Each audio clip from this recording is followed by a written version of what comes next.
अस्सलाम वालेकुम। Mohammad Iqbal Khan, advocate with new legal lecture.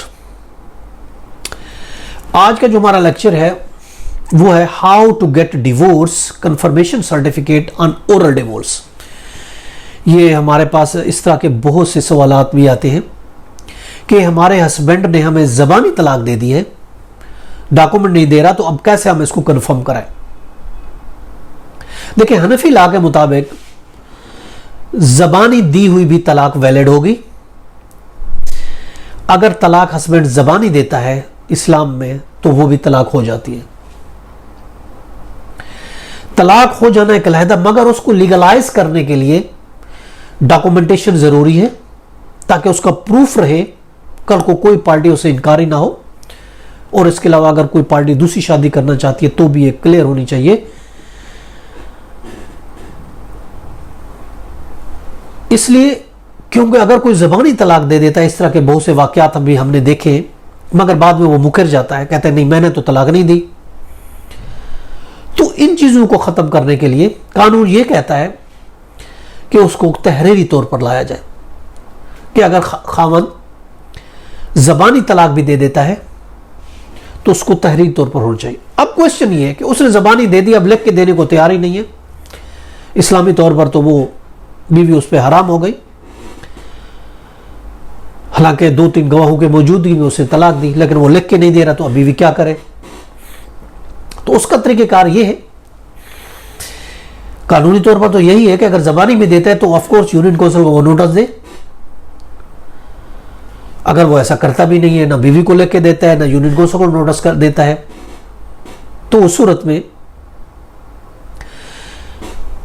देखिए जनवरी 2022 सुप्रीम कोर्ट के जज जस्टिस सजाद अली शाह ने एक रूलिंग दी है कि ज़बानी तलाक वैलिड नहीं होगी।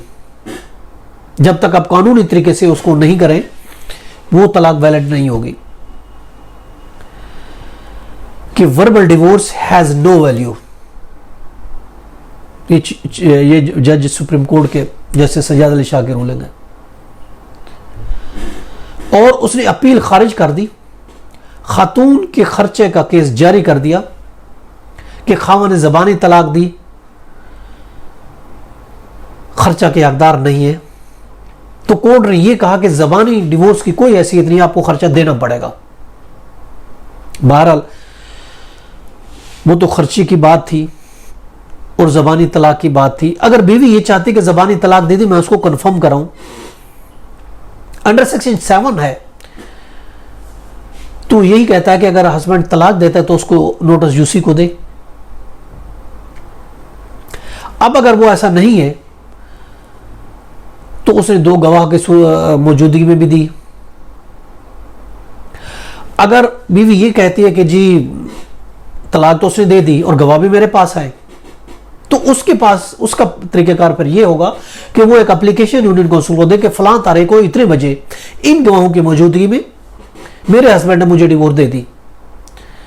तो यूनियन काउंसिल और इसके अलावा उन 2 गवाहों के एफिडेविट भी, अपना एफिडेविट, उन गवाहों का एफिडेविट भी यूनियन काउंसिल में फाइल करे। तो फिर यूनियन काउंसिल उसको कॉल करेगी और सुनेगी और फिर जो है उसको कंफर्मेशन सर्टिफिकेट इशू कर सकती है। लेकिन condition of the valid divorce के लिए जरूरी है कि वैलिड डिवोर्स की ये शर्त है कि जैसा हमारे लीगल लेक्चर मौजूद है कि कैपेसिटी होनी चाहिए, फ्री विल होना चाहिए, फॉर्मेलिटीज होनी चाहिए, एक्सप्रेस अल्फाज होने चाहिए। सुन्नी लॉ में ज़बानी भी हो जाती है, मगर सेक्शन 7 ये कहता है आप नोटिस दें।